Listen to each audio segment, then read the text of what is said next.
In an interview by Barbara Walters with Garth Brooks, the famous country singer talked openly about the importance of his family.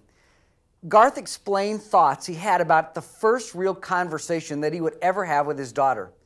He planned out exactly what he would say to her. He planned to tell her that she would have to push hard and go for her dreams and never give up. After all, that's the only way to achieve success. But when the time came, he looked into her eyes, and tears welled up in his eyes, and all he could say to her was, "Be happy." But the question is, how? How do you achieve that? Well, not surprisingly, Jesus has an answer to that very question.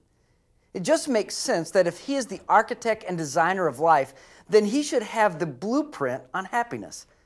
But let me warn you, the blueprints might not be what you expect. This discourse is a complete surprise. In fact, if someone were going to do a seminar entitled Happiness Is, these Beatitudes would not be their titles of the main sessions.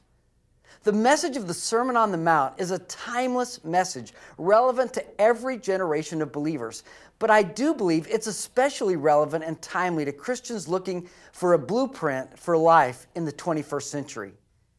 There is a kind of restlessness in our culture. Never has a generation of people had so much and yet seem so discontent. Never have so few had so much and been so unhappy. It seems like our moments of happiness are fleeting and fading. And counselors and therapist offices are full of people trying to untangle the web of their unfulfilled lives. I think personally about a woman in our small group and what she shared on the very first night we met.